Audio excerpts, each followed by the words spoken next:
Well, good evening, everybody, and welcome to our first virtual open event. And it's a bit different, isn't it? And we'd love to have you in the building, but unfortunately we can't for obvious reasons.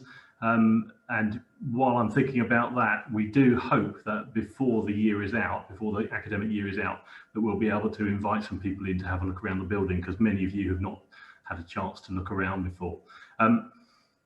My name is Neil Patterson, I'm the principal here, and my hope for this evening is that at the end of it, if you haven't already applied to join us, you'll have enough information around you and know enough about us to firm up a decision to apply and come and join us in September. And not so much for people who want to join us in sixth form, but certainly for people who want to join us in year 10. It's a really big decision, and it's a really, really important one to get right. Because if you leave your current school, leave some friends behind and all that sort of stuff, there is a risk if you've made the wrong decision that it will impact you adversely, and we don't want that to happen, which is why we love doing these events, so that we can help you make that decision. Thank you to all of those who have submitted questions so far. We've had lots in already, and we'll be picking those up later. If you do have any questions during the evening, please could you address your questions in the chat box directly to Sarah Chapper. She should appear fairly near the top of the list, and we'll be covering all of those questions in a Q&A session later on. We are recording this event, so if you've got other people who wanted to be here but couldn't for some reason, you will be able to watch it, or they'll be able to watch it. You'll be able to watch it again later on via our YouTube channel. And we'll be sending out the link to everybody after the event. So let's get on with the event, shall we? As I said, my name is Neil Patterson. I've been here since the very start of the UTC. We opened in 2013. Prior to working as a principal here, I was chief engineer at McLaren Automotive. I worked on their road car programs for them, leading a team of very, very clever people to design some really, really lovely supercars. And I was a bit flabbergasted to be asked to apply for a job running a brand new college. But once I worked out they weren't talking to the wrong person, I engaged with the process, and I thoroughly enjoyed the process of going through the interview until they offered me the job. And I was particularly interested in doing it because I love engineering, and I love explaining my passion for engineering to young people and encouraging them into careers in engineering. And I know engineering is not the only thing we do here, but that was the big hook for me. And I know that from my time at McLaren, trying to recruit young people into engineering was really difficult. And part of that problem is there's a big skills shortage in the UK. And many of you who work in the high performance technology field will already know this, that half of companies are saying that there's the shortage of skilled people is significantly affecting their ability to grow and their productivity. And there's like a 20,000 shortfall in engineering graduates and a nearly 200,000 shortfall in skilled recruits that the engineering businesses want in the UK. And we've got a problem. This skills gap that you hear people talking about is partly, I think, there was a survey done a couple of years ago where it was said that only a third of parents know what people in engineering actually do. Which is quite a significant number of people who perhaps don't know what engineers do. Many people will say they sit around drinking tea all day long, but that was never me. We always worked hard at McLaren, always.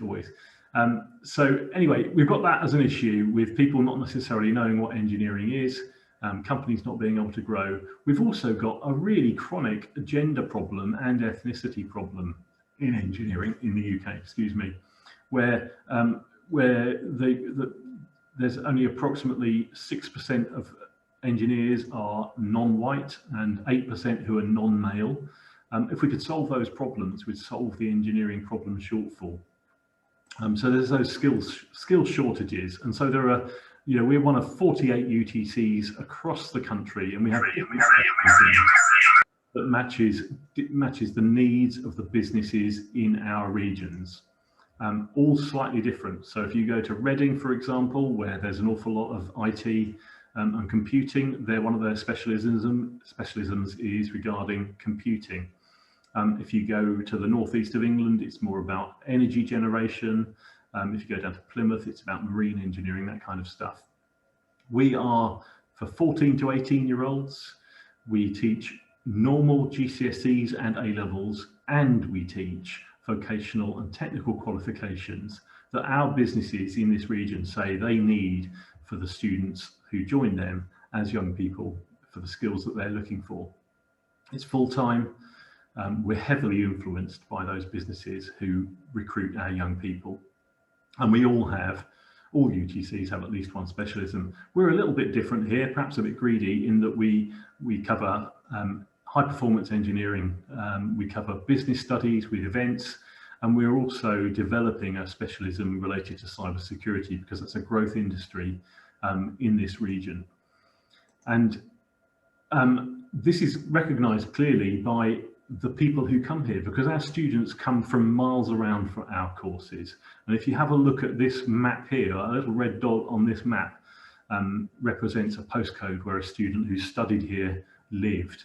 And you can see we're covering, obviously, in this particular region quite heavily, but further afield as well. And if we look in a little bit closer, you'll see that the kind of more sub-regional level, and then closer still to slightly more local, where you can begin to pick out the individual towns around and major areas. So we take from a very large area. Lots of different people from over 200 different schools since we've opened have come to study with us. And I'm just going to show a short film now, which will give you a bit of a flavour of what it is that attracts people to come and study with us.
Okay, I hope you enjoyed that. We've got another video coming up shortly, but I'm going to hand over to Vanessa Stanley here, who's Deputy Principal, and she's going to talk a little bit about why we're different and that kind of stuff. Vanessa, over to you.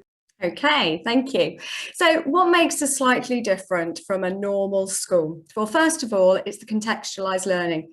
It's actually trying to put the real everyday examples from work into what is the GCSE, the A-level and the vocational qualifications, so that what students are learning makes far more sense to them both now and in the future and in their careers.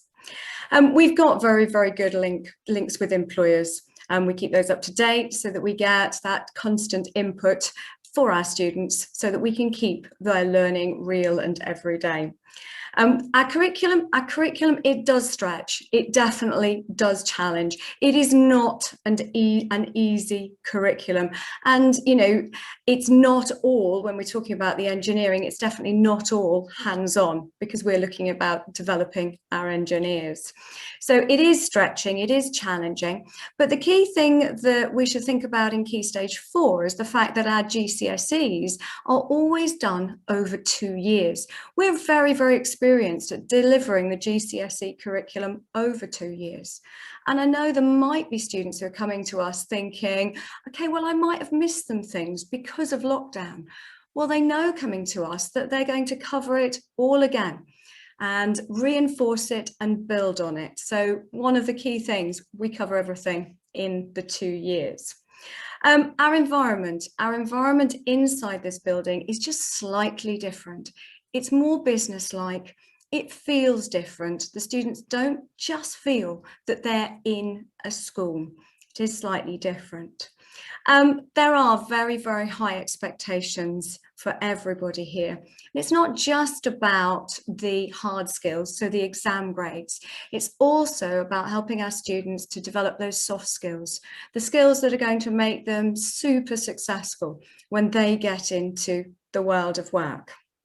We expect our students to come in and behave in a mature, in a business-like, and an independent way when they come into the building. Of course, we'll support them to develop and grow, but we want them to feel mature and feel business-like when they're coming to their studies here. Hence, our day is a 9 to 5 day. It's 9 o'clock till 5 o'clock. We know that the normal work day is those hours, and we're helping to stack the students up, helping them to understand what a real work day is like, helping them to build the skills for a work-life balance. In other words, get focused during the day, get their work done, so they're not reliant on completing all their work for homework. Now, having said that, here's the teacher in me saying, sorry, we can't necessarily cover absolutely everything during the 9 to 5 day. And revision will definitely still have to take place outside those hours. We can't cover everything, but we have a less of a reliance on homework with our longer day. Now, in terms of the students coming into the building, our dress code is smart business wear. There's no colour related to that. It is just smart business wear. So suits for the young men. Okay, ladies, it's a skirt and a jacket, or a dress and a jacket, or a suit. There is no requirement on colour. Right? And I will have to admit that myself, I do like nice shoes. So it's nice to see lots of variety in shoes going around the building. And of course, enjoying being mature and choosing the clothing yourselves. One of the things that's been the biggest change for a lot of us here is we still occasionally have to remind some students about tucking your shirt in, but it's so rare because actually the students have chosen their clothes. They've chosen what they wear, and that makes a difference to them. I might mention that hoodies can never ever be classed as smart business wear. So just a little mention on that one. If students say anything related to that, no, doesn't come under the smart business wear. Now our lessons, there are 3 lessons in the day. There's registration and 3 lessons. The lessons are all 2 hours. They have a break in them, so we would never expect anyone to sit for 2 hours. But that allows us as teachers to really embed and develop the learning. In the practical subjects, it allows someone to get really engrossed in their practical work and not suddenly have to go, oh my gosh, I've only got 5 minutes left. It gives the time to do it. And of course, in the sixth form, the timetable doesn't fill up 100% of the day. And sixth form has study time. The old rule of thumb is still the same. For every hour in class, there should be an hour working in your own study time to develop and extend your understanding and complete the work from the lesson. So sixth form, there is study time for that. I think I'll also mention at this point enrichment. We do have enrichment. It's on a Wednesday. It's a time for students to do something different, try something different, extend themselves out of their comfort zone. Perhaps do Duke of Edinburgh Award, the STEM Award. Perhaps for the sixth form, a key thing for them might be the volunteering to help extend their CV, so that their CV isn't just talking about the hard skills, but it's got the soft skills on it as well. So within all those things, I hope I've given you an idea of what makes us just slightly different from what I might call the traditional school. Okay, Mr. Patterson, back over to you. Lovely, thank you, Vanessa. Ladies and gents, changing school, as I said earlier, is a big decision, and it's really important that you do your research right to make sure that you're going to the right place. Now, I do not doubt that every single one of you doing your research has looked us up online and found out how we're doing, what our exam results are like, what Ofsted said about us. And I'm going to tackle the Ofsted question head on right here, because if you've gone to look at that Ofsted report, you will see that Ofsted came a year and a half ago and said that we required improvement. In fact, it was nearly 2 years ago, wasn't it? They said we required improvement. And that was a bit of a blow to us, as I'm sure you can imagine, and somewhat of a surprise, although on balance and certainly on reflection, I think it was probably a fair judgment at the time. Now, one of the great benefits of students coming from a great distance here is that they really want to be here. Students who study here really want to be here, and that means that generally behaviour here is very, very good. It's not perfect. We've got young people in our midst, haven't we? So people make mistakes. So behaviour is not perfect, but behaviour here is very, very good. And I'm really pleased that Ofsted picked up on that, and they said the behaviour and attitudes of our students were good. They said that our provision in sixth form was good, and didn't doubt the quality of our destinations for our students, or indeed the amount of progress they made in their studies with us. They did say, though, that there were some concerns over the quality of education, particularly with regard to science teaching, and we knew that, and we were already addressing those issues, and we carried on addressing those issues. We moved through a period of turbulence in staffing that now I'm glad to say has passed by. We've done a lot more since then, though. We were already addressing a lot of those things, but we've done a lot more since. We've strengthened our teaching and our leadership teams, including our Board of Governors. We've got more people on our Board of Governors now who have current secondary education experience in the sciences.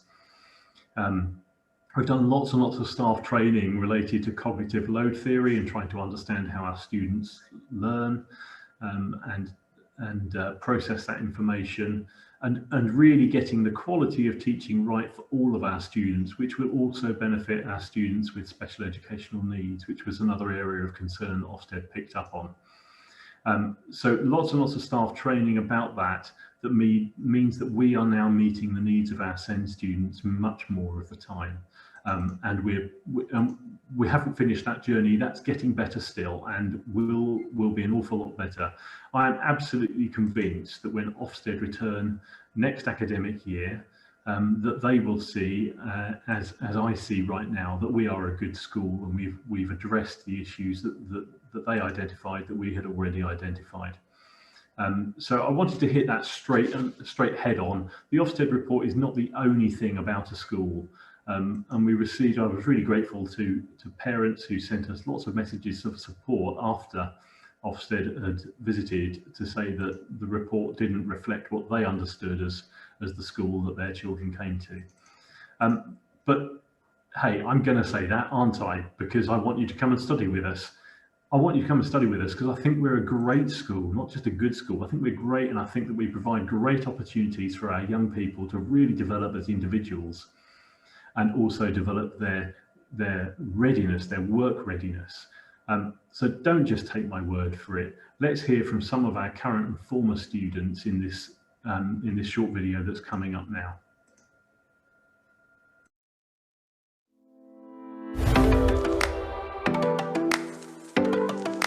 Silverstone is almost undescribable. The teaching is completely different to a normal school.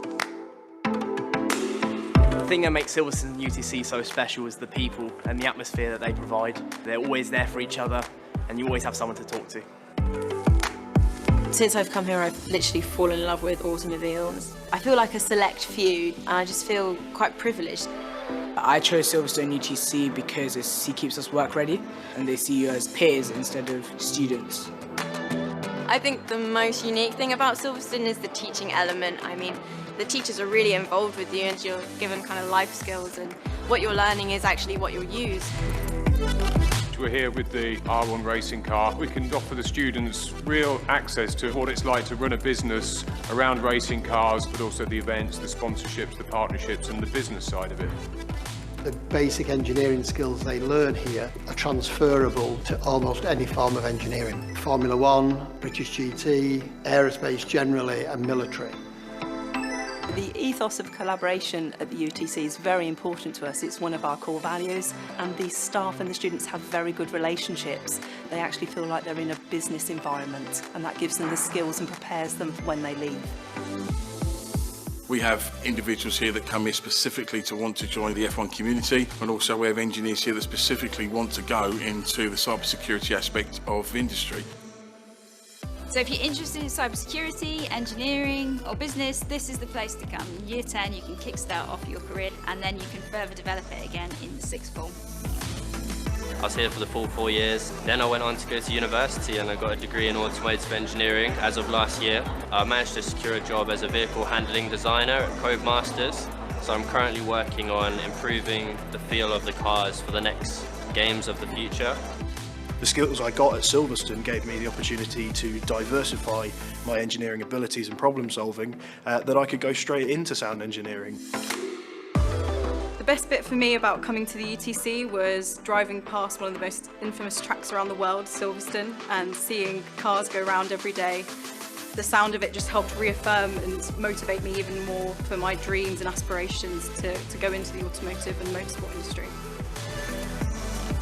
UTC has really given me the confidence I didn't have before. Because you're treated like an equal, it gives you the understanding that your opinion is valid, especially in the engineering field where your opinion can make a really big difference. I think even though we come to Silverstone every single day, the feeling never changes. The history still has the same effect, and so does the energy around this place. Good.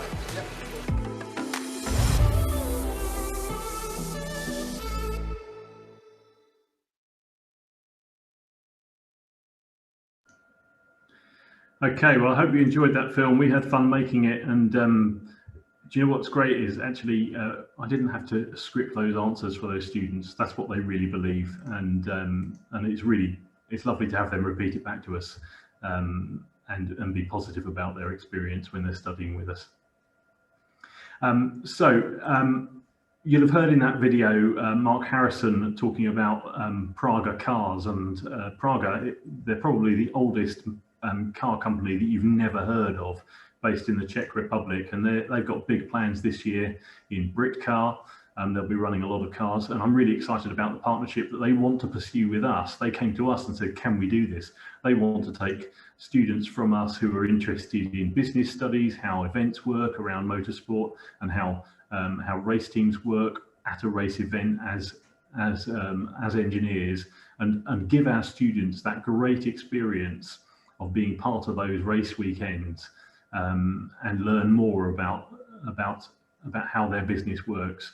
That's going to be a great thing for our students across the whole school.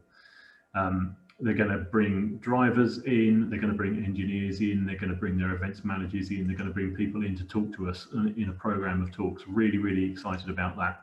We're also just about to start shortly to announce a new partnership with Triumph Motorcycles based up the road in Hinckley, and similarly they've already started working with another UTC, and they want to work with us and help develop our students on both the business side, cyber side, and also engineering. So we've got a lot of new stuff happening alongside all the stuff that we currently do, benefiting specialisms across the board.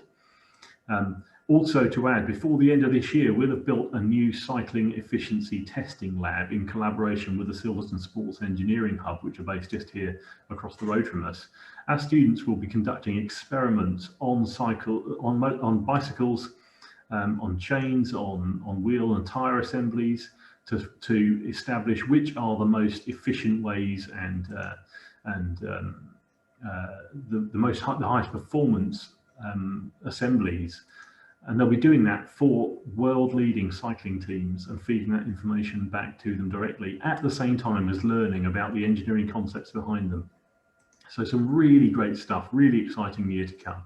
Again, this year, we've had Formula One companies come to us to say, please advertise these apprenticeship opportunities to your students, because they say that our students stand out. We've had that comment to us from a number of people. Mercedes F1 in Brackley say, oh, that's the UTC crowd. We know about the UTC crowd. Aston Martin, the road car part of Aston Martin, they say that our students stand out at interview because they are prepared for the world of work. Williams F1 came to us. I mean, we've got students in 5 out of the 10 F1 teams, and we've sent students to F1 teams every year that we've had leavers from sixth form. Williams came to us and said, have you got anybody who knows a little bit about CAD, who understands engineering, is creative, and can come and work in my aero department to help develop the aero department? Because I don't need graduates to do that. I need people who just are keen to work, keen to learn, and have some sense of independence about the work they carry out. And I said, yeah, I've got people like that. How many do you want? They only wanted one, which was a disappointment, because we had loads of people who wanted to work for them. We sent 7 of them over to an assessment day to see which one of them would get the opportunity to work with Williams F1 in their aero department. They didn't invite anybody else. It was just students from our school. And as expected, one of them absolutely knocked their socks off, and he's working for them now. So as I said, a very exciting year to come across all of our specialisms here. And I want to give you the opportunity now to go into some breakout rooms with our faculty leaders across those 3 specialisms. Now, you should be able to choose your breakout room, and I'm hoping that's going to appear somewhere on your screen. There it is, it's there now. So at the bottom of your screen, just popped up is a little icon saying breakout rooms. If you click on breakout rooms and choose the breakout room that you want to go to, you'll be pushed off into that for 10 minutes, and then join us back here, and we'll have questions answered while you're there, and we'll see you back here in 10 minutes.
Okay, ladies and gents who are still here, I understand there's a problem in that breakout room options aren't coming up for you. Apologies for that. The separate sessions should be being recorded, so we'll make those available to you afterwards. I think we're looking at it to see what is going on in the background. Our tech people are looking at that. In the meantime, you've got me, so lucky you. I've got a lucky me, more to the point. I've got to find something to talk to you about for the next minute. I think probably what I'll talk about is I can't even. I'm just going through my slides here. What? I'll talk a little bit about our kind of values here and how they're important to us. So I always think that a really great picture of teamwork is in a Formula One pit stop. And you only have to see how wonderful it works when everyone's doing their job perfectly, not getting in each other's way, knowing what they're supposed to do, knowing what other people do, but and just getting on with it and working together seamlessly. We also know, if you watch Formula One, what happens when things go wrong and something's not quite right, and that can lead to some pretty spectacular results. But if you think about how Formula One teams make things happen as quickly as they do and as wonderfully as they do, it comes down to having some sense of values behind it. We have some values that are behind our policies here, and we say here that we win, we act, we care, we collaborate, and we enjoy. And those 5 values lead to high performance in engineering. You know, we win, we rise to the challenge, and we strive for success. We want that for our staff, we want it for our students. We act, we push the boundaries. We think that anything is possible if you try. But we also care, we take it personally, and we want to take pride in our work. Because if you take pride in your work, you make fewer mistakes and you make more progress. We want to work together. You know, collaboration is important, and Julie Muscat mentioned that in the film earlier. But also, we want to enjoy coming to work. Just because they pay me, I don't, you know, I want to enjoy myself if they're paying me and not paying me. Just because they pay me doesn't mean I have to have a glum face on. So that's what we want to do. We put those values at the heart of our policy making. A little bit more background on the engineering side of things. So high performance engineering is more about the companies saying to us, we struggle to recruit people with a middle and higher technical skills. And so that's where we're kind of trying to aim our curriculum at. And in the engineering room, I'm sure they'll be talking about that in more detail. Neil, do you want me to mention anything about it? Yeah, please do. Yeah, do you want to jump in? Because yes, I was going to say, if you want me to jump in. Yeah. Yeah, so I was just going to finish off by saying that engineering is not necessarily following somebody else's instructions with spanners and all the rest of that. Engineering is about using your knowledge of science and maths to arrange for something to happen where you've kind of thought about the outcome and make the outcome happen. And that's what the businesses in this region are looking for from an engineering point of view. Vanessa, do you want to talk about the events management specialism and what that means, and maybe cyber as well? Yeah, I was going to say, if I could mention just briefly the Key Stage 4 engineering as I deliver the Year 10 course. It is very much asking the students to gain and grow their engineering knowledge, which is their vocabulary, which is their understanding of materials, which is their understanding of joining and finishing and all the processes that come within a manufacturing process. Then once they've gained that information, they evaluate existing products just as you would in any engineering company when you're trying to design a brand new product. And once they've done that evaluation, then they come up with design ideas. And again, this is where they need the laptops. So they need the laptops to use for CAD. So they then develop their CAD knowledge, and they become very good at CAD, even in Key Stage 4.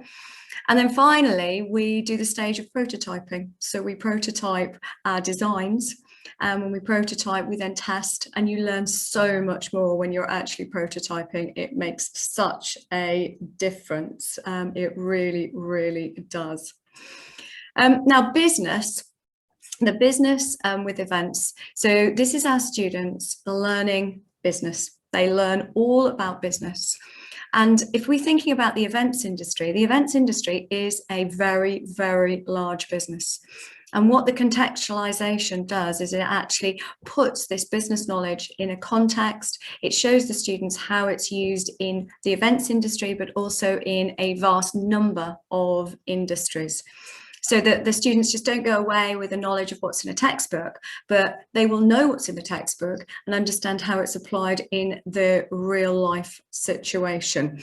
So that's where that comes in. The cyber is something we are looking to grow and develop. So far, we've had a large number of students who have always been very, very keen on computing and IT. And what we've developed the cyber in Key Stage 5, and what we're looking to do is develop a cyber specific route that involves a business qualification as well as a GCSE qualification in Key Stage 4. And as I say, it's a little bit we're working on it at the moment, and I'm hoping that within the next few weeks, I can go out live to all of those who've applied to Year 10 and future applicants to say, yes, this is now available, this is the option. But I've got a few stages yet to clarify and make sure we can make a route that really, really works. For the students, but also let's be honest, for the businesses around, because that's who we are providing their employees, their future employees. So we really want that curriculum offer to work for the businesses as well as the students. That makes sense, Neil? Yeah, absolutely. Thank you for that. So that kind of covers those three things, and apologies that breakout room thing isn't working and you couldn't get into those. Let me just check how much time the breakout rooms have got left. Sarah, if you could just give me a nod of how much time is left there. Okay, so I think we've had 10 minutes already, so if hopefully in the breakout rooms, if we could give them 30 seconds notice or something short, and then we can bring them back into the main event, that'd be great. Yeah, no worries. They've got a countdown now, so they'll be on their way in. Thank you.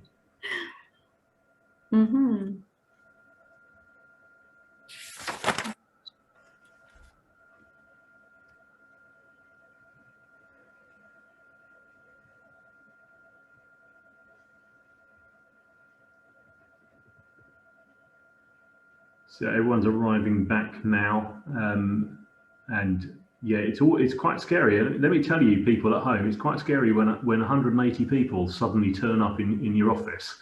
I've never had quite that many in the office before, but it's quite scary. And I was saying to my team earlier that I feel more nervous about doing a live event over Zoom than I do with 200 or 300 people in our lecture theatre here. So I'm looking forward to getting back to normal with people back in the building.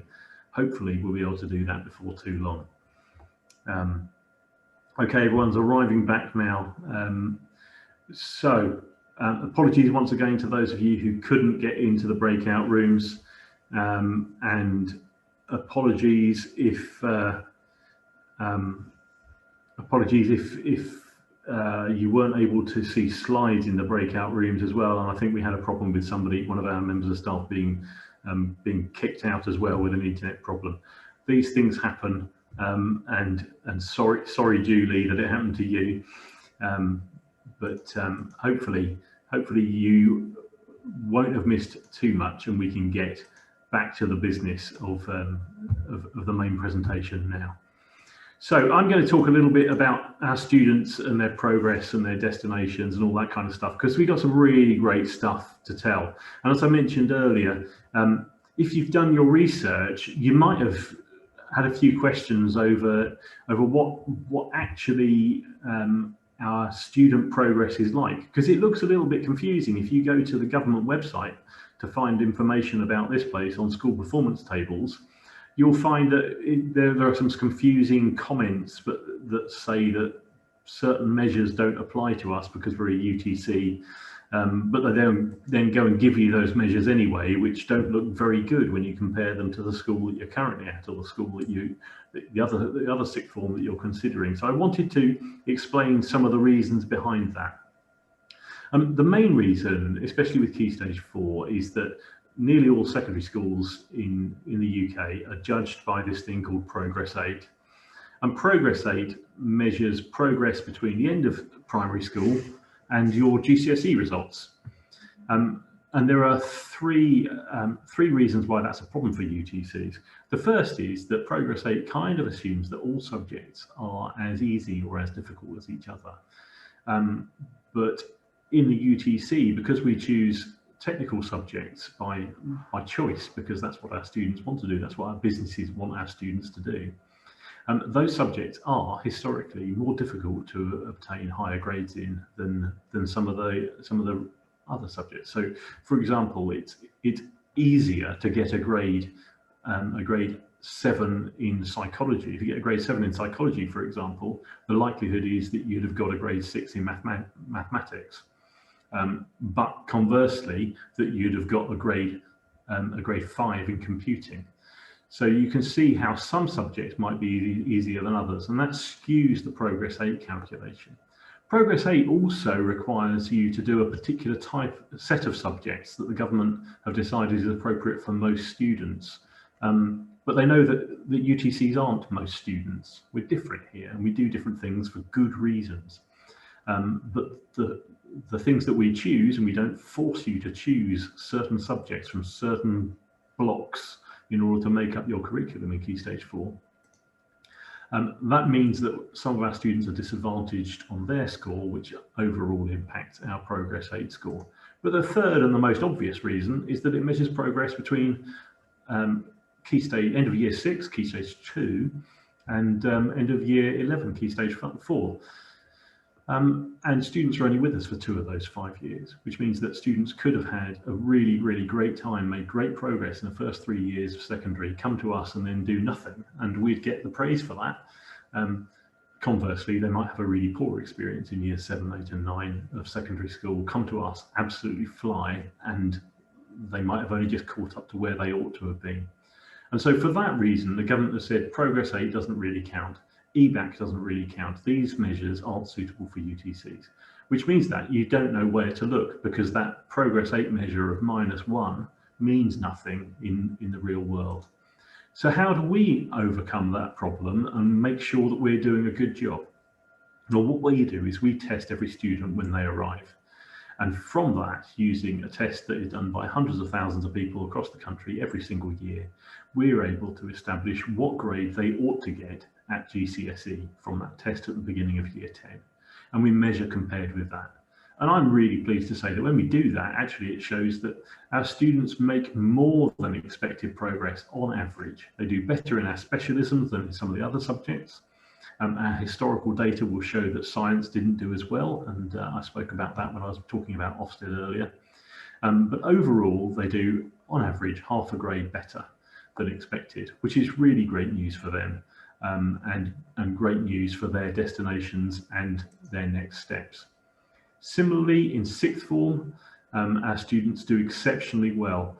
In 2019, over half of our students got the equivalent of 3 A's at A level in terms of UCAS points, with a 96% pass rate, an average grade of distinction or just under distinction star in our business studies. So they did exceptionally well. And if you look at the grades for our A levels, we were average at A levels. The students who took only A levels, which is only about 10% of our students in sixth form, they did even better. And on our applied qualifications, our vocational technical qualifications, our students did overall half a grade better in terms of added value than the national average, which all leads to great destinations. Our students go on to apprenticeships and universities, they go to prestigious employers. We send more people to apprenticeships than the national average. We send more people, the same number roughly of students, to universities as the national average. and our destinations are particularly strong for those students from disadvantaged backgrounds. And you can see on this slide here some of the companies that our students have gone on to work at.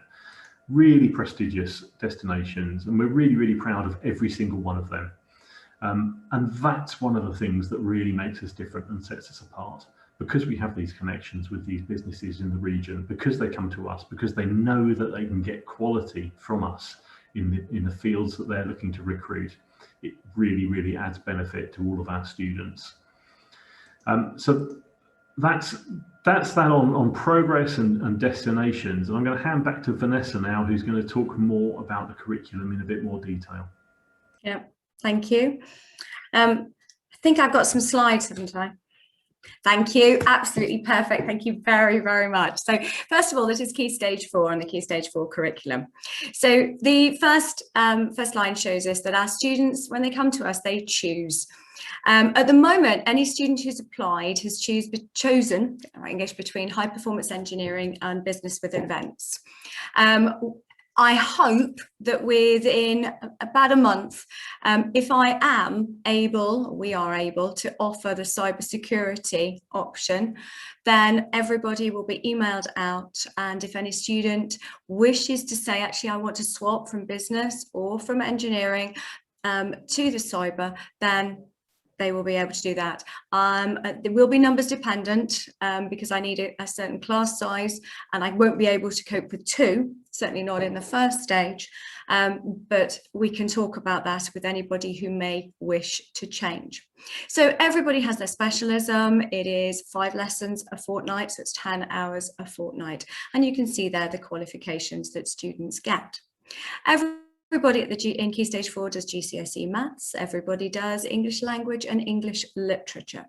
And can I please stress, whether you're thinking about apprenticeship or whether you're thinking about moving on, Key Stage 5 and universities, whatever you're thinking at whatever stage, your English and maths is key. You need those, all right, to be able to move on to the next level in your learning. So they must take a high priority, and they should be taking a high priority now. Now, the students here study physics and chemistry. They're the sciences that fit far better with our specialisms, so those are the ones we do. And then you'll find the list of optional subjects, and this is where students come to us and they choose 3 of those options. And what students give us is they give us their first, second, their third option and their reserve. And we work very, very hard to try and get students out of those 4 they give us, ideally their first 3. Okay, but occasionally we might not completely manage it. So I do work very hard to provide those options. Of course, we've got computing, we've got GCSE media, we've got German. Students should have already been studying German in order to study German. You've got IT, BTEC IT, we've got GCSE geography, BTEC sport, and students who are going to study sport need to be doing sport outside of their school day. So they need to be part of a regular team with regular practice, because they'll need to use that evidence. There's art and design, and there's citizenship. So we've got all of those, and students choose. And remember, I think I mentioned before, we study those over 2 years. So if you have started any of these courses and you're worried that you've got gaps in your learning, don't worry, they will be filled. You will revise them, you will go over them again. And of course, we've got core PE and PSHCE, including RSE. So there's our curriculum. It does fill a 9 to 5 day, and that's what we've actually got, and that's Key Stage 4. If we could move on a slide, if possible, please. Perfect. So this is where we look at Key Stage 5, and I like to talk about routes for success here. Please, when you're thinking, any of you at the 6th form, and you're thinking about your options, don't think about what your friends are doing. Think about, first of all, quality, not quantity. So the magic number is 3 A-levels or 3 A-level equivalent qualifications. Don't think about 4 necessarily, because if you study 4, you might not get as high grade. think about 3 and think about getting the highest possible grade. Because unfortunately, whether you're applying for university or an apprenticeship, at the end of your sixth form studies, you are a piece of paper, you're a CV with your hard skills, in other words, your grades, and your soft skills, things you've got from your volunteering, from your work experience, and all those. So you need to maximize that. You need to maximize your outcomes on paper. And to do that, when it comes to the hard skills, we at the UTC have 3 routes. Those 3 routes, all of them, level 3, are hard. All of them provide access to apprenticeship or to university. But of course, there isn't one perfect route for everything. And that's why we offer everybody who applies to us in the sixth form a meeting. The meeting looks at any career ideas you have and works back to the choices you've made to make sure that they work well with, firstly, your learning style, and secondly, those career aims. So the first thing you think about when you're looking at one of those 3 routes is your learning style. So are you a person who really, really loves exams? You perform your best in exams?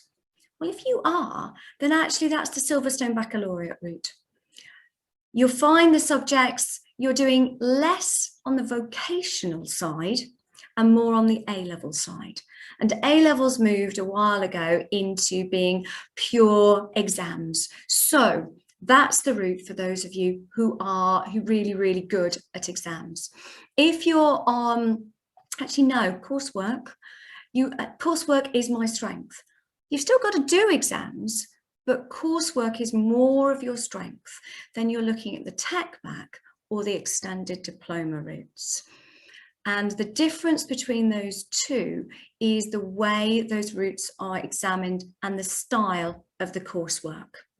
I am going to make it clear to anybody who's looking at the extended diploma route that it is on the apprenticeship framework, and it focuses firstly on apprenticeship and secondly as a reserve university, whereas the tech back route really opens up both routes and focuses perhaps more first on the university and second on the apprenticeship. In all of those, you are looking to have 3 qualifications. So for all of those, whether it be the extended diploma, which is a 3 A-level qualification, 3 vocational qualifications, or whether it's the baccalaureate route, where it's 1 vocational and 2 A-levels, or even 3 A-level route. So if I could move to the next slide, if possible, thank you. With business and technical events management, what you've got there is you've got the tech back and the baccalaureate. So if you're studying the tech back route, you've got the extended certificate in business. You've perhaps got the extended certificate in travel and tourism and 1 other subject. So what you're looking at is putting 2 vocational subjects together with 1 A-level, so that you've got a mix of exams and coursework. Whereas if you're looking at the baccalaureate route within business, you've got the extended certificate in business and probably 2 A-levels with it. In which case, that route, you've got more of a greater focus on exams than you have on coursework. So it's thinking about how you're going to maximize your success for the outcomes that you want.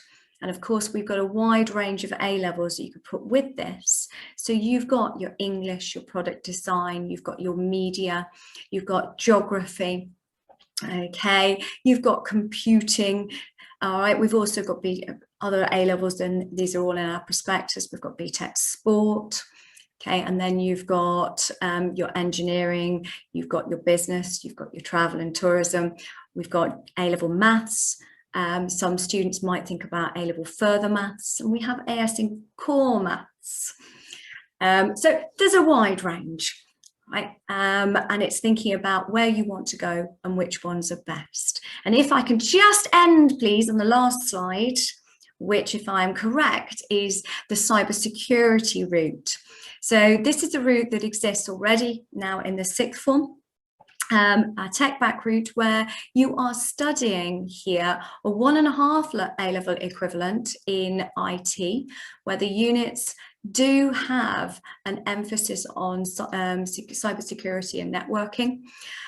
We've got an EPQ in cybersecurity, and you generally add one other subject to go with that. The Silverstone Baccalaureate route, you've got the National Extended Certificate in IT, so that's just 1 A-level in IT, the EPQ in cybersecurity, and you're more than likely adding 2 A-level subjects. Very often it is A-level computing and one other. And again, these can be discussed in detail when we actually talk about it, to explore whether you think that it's the right choices for any future career ideas you have.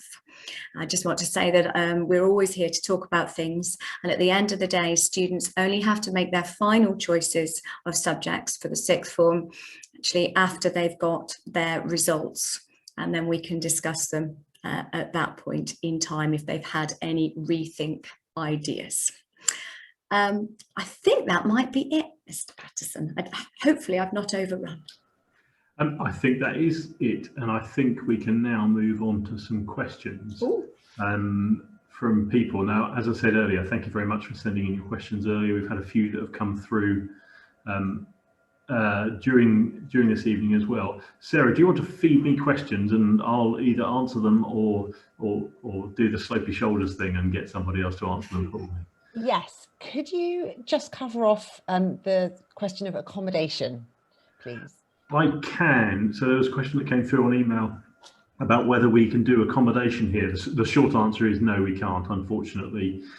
We have had a number of people who have stayed in digs in the local area while studying with us, but it's not something that we can arrange. We can advise you on where you might look to find information about accommodation locally. We can certainly do that, but it's a difficult thing for us because if we start to recommend accommodation, all of a sudden we become responsible for making sure that it's safe accommodation and safe at night, 24 hours a day and all the rest of that, and that's not something that we can get involved in, unfortunately. So accommodation, lots of people have done it in the past, and we can help you find people who can offer accommodation, but we can't arrange it for you. Great. And on a similar practical subject, please could you talk a bit about transport and where people can find all the information about bus routes and costs? Of course. Well, I've got a handily prepared slide on transport, which shows where the various bus routes are, and about two-thirds of our students arrive by buses. If you want a bit more detail behind this, though, you need to go to our website in the parents section on our website. So website is utc-silverstone.co.uk. Go to parents and then student transport, and you find out all the detail. This is just a schematic. It doesn't show every single stop, but on the website it tells you where the stops are, what time they arrive, what time they come back, how much the tickets are on the transport that we arrange, and there are 4 of those on this slide here. They're the ones numbered UTC 2001, 2, 4 and 6. And also there's information about the stagecoach services, and you can buy tickets for the stagecoach buses directly from them. There's also information about how you can get in touch with us to ask any further questions about transport, and complete a booking form and all that kind of stuff. So you can do all that on our website. Was there something else? Oh yes, the other thing I wanted to say about transport is that all of those buses, including the stagecoach ones, they come to the door of the UTC in the morning and they leave from the door of the UTC in the evening. So there's no walking the 2 miles or whatever it is in the wind and the rain from Silverstone Village Centre to get to the UTC. The buses come directly to us. And then other people, if you're coming by car, we'll send out car passes to all the parents so they can come in on site. And if you're old enough to drive, then we have parking on site. We've never had to turn anyone away yet. but people can come and drive and park. But Silverstone Security, I have to tell you now, are pretty hot on young drivers driving stupidly around their perimeter road. And so don't do that unless you want to get yourself banned from site, because it is a long walk in the wind and the rain from the car park outside of the security gate. Great, thanks, Neil. Please could either you or Vanessa talk about the entry requirements for the school? That's come up a few times. Yeah, Vanessa, do you want to do that one? Vanessa, you're muted. Failed. So first of all, year 10, there are no entry requirements for year 10. We are a normal school. Okay, so we have a full range of students in year 10, no entry requirements. In terms of our sixth form, it is all in the prospectus that is online. We have a full range of courses in engineering, so we have level 2 courses as well as level 3 courses. So in other words, a pre-apprenticeship kind of route. So for anyone who didn't necessarily get the grade 4s they needed at their GCSEs, they could come for a year, gain qualifications and get their grade 4s. And then stay on and extend themselves into level 3. Level 3 study, then you should be looking at grade 4s in all your subjects. And for many subjects, you are looking to be looking at 5s and some 6s, depending on what you want to study. The full details of those are in our prospectus. Hopefully that makes sense. Okay, Sarah? Great. Thank you. Sarah, you got any other questions for us? Oh, Sarah, are you muted? Or... Here I am. Here I am. Neil, could you please talk a bit about Silverstone's experience under COVID? Yeah, I certainly can. It was, it was difficult, wasn't it, for every single school and every single parent and every single student to adjust suddenly to remote learning. One of the things that we really benefited from actually is that all of our students come to work with laptops, and just on that subject, on laptops, if you go to the FAQs section of our website, which is under parents again, if you go to the FAQs section, it'll tell you some information about the minimum spec you need for laptops. So they all come to work with laptops, and we have been using Google Classroom for quite a long time in most of our subjects. So come March last year, in the first lockdown, we were able to fairly quickly switch to everybody using Google Classroom, and our students didn't have to learn anything in particular. Some of our staff had to learn some new stuff. And we very quickly improved the quality from having kind of work set for students to live lessons. We kept up a normal timetable, or we shortened it in the first lockdown. And then when we were put back into lockdown again in January and February, that was really, really easy for us because we were all in that mode of working. We were expecting to have to do it at some point. And so we just switched automatically to working through Google Classroom again for our students. So it worked really, really well for us. We had great engagement. We had attendance, which was very high at our online lessons. We're really pleased with that. Really pleased with the way in which our students responded and got on with the work, and they worked really, really fantastically, as did all of my staff, I should just add. They worked fantastically through it all. Great, thanks, Neil. A couple of really good questions have come in. I'll just tell you two of them. The first one is about your SEN provision. Mm-hmm. And the second one is about BME communities within the school. Okay, so let's take SEN first. As I mentioned earlier in the Ofsted review, Ofsted kind of described a patchy provision for SEN when they visited us, and that was a bit of a blindside for us, because when we looked at the results of our students and the progress they've made, actually we found that our students with special educational needs were making as much progress, and in some cases more progress than their peers, and where there were gaps, the gaps weren't huge. They were like less than half a grade, or about half a grade at worst between them and their peers. And so we weren't fully aware that there was a patchy provision, to use that wording. We followed that up with some surveys internally with our students and with their parents as well, which kind of bore out that. And so we've done a lot of work, and we're on it again now as we come back, to make sure that we're working with all of our SEND students to make sure that all of our staff are fully aware of what support our SEND students need in the classroom and provide that support. It has to be said, though, that at this stage, many of our students don't want to be marked out as having extra needs in the classroom, and sometimes they'll want us to do things in a way that's a bit invisible to everybody else in the class, and we try and do that as much as we can. But also recognising that our students are getting older and they're going to be going on to apprenticeships or into the world of work, and so we need to try and help build that independence for them, where they try and solve some of the problems that they have for themselves with support from us. So I think, you know, we will see, we've got some surveys going out at the moment. I think we're going to see a much better provision for SEND students in the school compared with how it was when Ofsted visited in October 2019. It was, wasn't it? So quite a long time ago.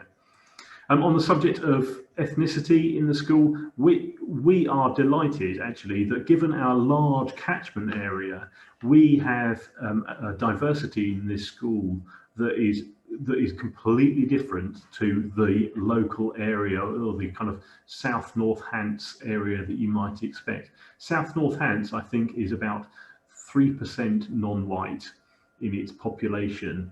In the UTC, we are 17% non-white background, so from different ethnic minorities.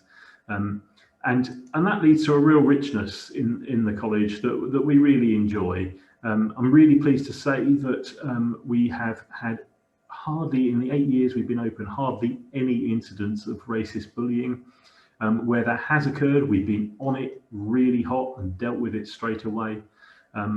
Bullying in any form is, I went to a school where 1 or 2 people picked on me. Bullying is something that really, really gets me going. And so we're really hot on making sure that that isn't a problem for our students here. And our students, when they see it, they don't like it either, so they tell us about it. So on the whole, though, just from going back to the ethnicity thing, 17% non-white, a much greater diversity in school than you might expect given our location. Brilliant, thanks, Neil. So I've had lots of questions, and I suspect we won't have time to answer the questions for each year group, but I am being asked a lot about class sizes, and also I've been asked a few times about whether we are full in year 12 and in year 10. So perhaps you could set people's minds at rest. Yeah, okay, so class sizes, one of the things that we have to make sure of, particularly when students are doing engineering, is that we don't have too many students in a workshop because of the health and safety implications of that. That means that class sizes we try and limit to 22 in those subjects. It does rise up to about 28. Most of our classrooms, you couldn't fit more than 28 people in some areas, but the average class size is about 24, I think, when I measured it before. So generally, I don't know whether that's smaller than most schools these days. I think it tends to be 26, 28. Maybe you'll have experience of larger class sizes than that. But generally, I think the average is about 24 in Key Stage 4, and obviously much smaller in Key Stage 5 A-level subjects, where it might be, 10 to 20 people maybe in a class, maybe more for some of the more popular subjects. And in our specialisms, they might go up to, again, if they're doing practical work, 22, but in some of the non-practical lessons might go up to 25, 26, 27 or higher. So that's that on class sizes. Was there a second question? I'm sorry, I might have forgotten if there was one. That's okay, just generally about whether there are spaces in all year groups. Oh yeah, whether there are spaces. So what generally happens is we are usually quite significantly oversubscribed in sixth form, but all the applicants to sixth form get conditional offers. Not everybody joins us. We know that there's a drop off because you hold on to offers of sixth form places from 2 or 3 other places, including your own schools, and so we know that that goes down. We've never actually turned people away from sixth form because we're full up. And in year 10, I don't think we're full yet for year 10. And again, we've had admissions appeals twice, maybe in 8 years, where people have been denied places because we've been full. It's quite rare.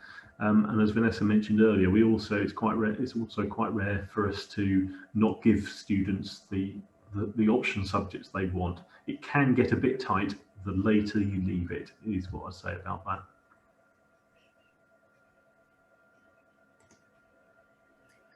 Great, thanks, Neil. And then a subject that's really interesting. I think people would like to know the background of your lecturers.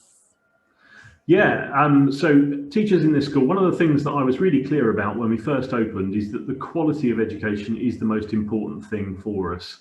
And so I wanted to make sure that we had qualified teachers teaching that knew their stuff, that had a proven track record. So in most of our in all of our non-specialism subjects, our teachers come from teaching backgrounds primarily. When you look at our specialisms, it's more often the case that we've got teachers who have worked in industry, be that in business or in travel and tourism or in cybersecurity or in engineering, and then transitioned into becoming teachers a bit later in their careers. So, and that's really important, isn't it, to have that industry experience that really helps put the whole learning element in context when it comes to our specialisms. Definitely, great, thanks. And Neil, probably one last question, and just to remind everybody, we've put an email address on the chat. If we haven't had time to answer your specific question, there is an email address on there. I know there's lots of other individual questions, but you can ask us separately on the email. But just one last question, Neil, what's the percentage of girls? Really good question, because as you might imagine, there aren't enough. I mentioned it right at the top of the presentation, didn't I? That they're just 92% male in engineering. We have about 15%, 16%, I think, this year, girls in the school, which is higher than normal. Really delighted that this year we had more girls applying for engineering than we've had before, and that seems to be on the rise as well. Certainly, having looked through the applications that have been coming through, that seems to be on the rise. I hope we're doing our bit to turn the tide and address that gender divide that there is in engineering. Can I butt in a minute and answer the question? Is that all right, Neil? Yeah. There was a question came up about COVID and what have we done at the UTC related to keeping our students safe. I thought I would just mention that we have the most wonderful buildings. So first of all, when students arrive here, everyone is temperature checked. Everyone washes their hands. We have hand sanitizer in all the rooms. We wear masks and have done all the way from the beginning. And we encourage our students to use the outside space. I would say when COVID first hit, we did ever so well here and we kept everything going. We had almost no cases for most of the time until that second variant hit, when it hit all of this local area. And I'm pleased to say that because our students, as Neil has mentioned, work with laptops, when it came to going straight to online, as we moved into online learning very, very quickly, very, very easily, and the students were already used to working with laptops in that normal way. So hopefully that's answered one of the questions that came up. Sorry, Sarah, butting in. No, not at all. And just to clarify, which is the best email for people to ask specific questions about admissions and deadlines? The best thing to do there is to email admissions@utc-silverstone.co.uk and someone will get back to you there. If you've got any questions specifically about SEN, please send your email to senco, SENCO @utc-silverstone.co.uk, and any other questions, email info@utc-silverstone.co.uk. Brilliant. Thanks, Neil. I think that's it for questions. Okay, great, thank you. Well, as I said at the start, what I really wanted from this evening was for you to have enough information around you to make a decision. You may not be in that position, we hope you are. If you are, please go to our website and hit the Apply Now button. We will try and get some people in the building before the summer term ends, and we will answer any questions that you have that you send in through email. And we'll get back to you as soon as we can on those questions. Thank you very much for making this a really great event. Sorry about one or two little technical glitches. It's bound to happen to somebody sometime, isn't it? Hope you found it useful, and we're here to answer your questions. So get in touch if you've got any more questions, and we're more than happy to answer them for you. Thank you ever so much for joining us tonight, and good night. Enjoy the rest of your evenings. No. Can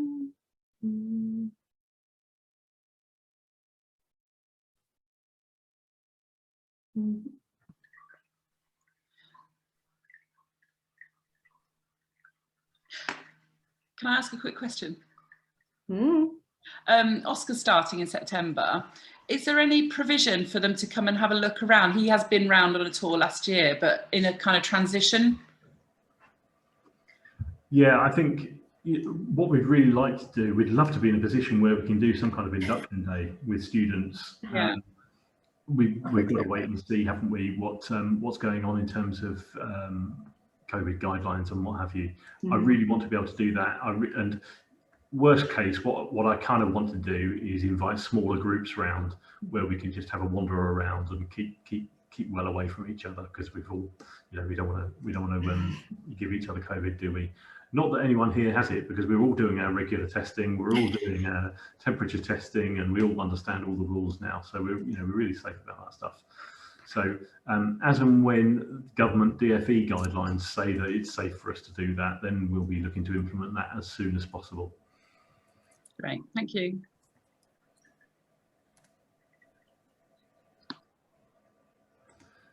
Good, so a few people still hanging around. I think we'll give you just 1 or 2 more minutes if you've got any particular questions that you want to ask, but otherwise we'll end the session in a couple of minutes' time. Thanks again. Louise, do you have a question? She's gone. Oh.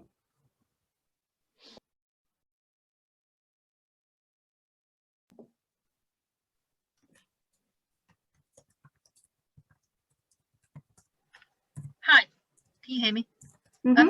Right, my son Alex has already accepted his place, so he's been offered and accepted.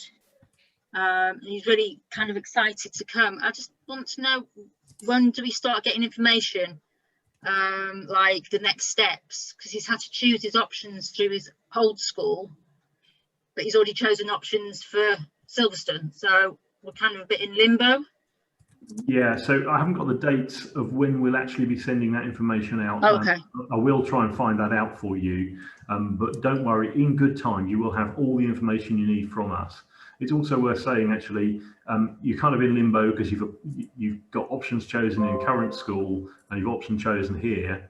Don't worry about that. One good thing about this whole thing to do with schools admissions is that your child's current school can't take them off roll until I've told them that they're on roll with me.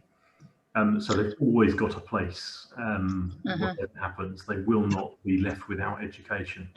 Okay, because then my next question is, will you notify his school that he's moving, or do I have to do like a council thing? Yeah, so what happens is that they will start on roll with us. They will be notified by the local authority, and the schools tie up together and do all that communication. You don't need to do anything there. Oh, fantastic, I like that. I thought it was all in kind of in the process of motions, but typical parent kind of like panicking a bit. Yeah, please don't panic. We'll do all that panicking for you. Don't worry. Okay, Mr. Marin. Yeah, great. No, he looks really happy. So he wants to come now. He wants to come now. So thank you. Right, I can come off and meet now. Wow. Okay, I think that's it, ladies and gents. Thanks ever so much for your time, and we shall end the meeting now, please, Sean, if you could sort that out for us. Thanks again.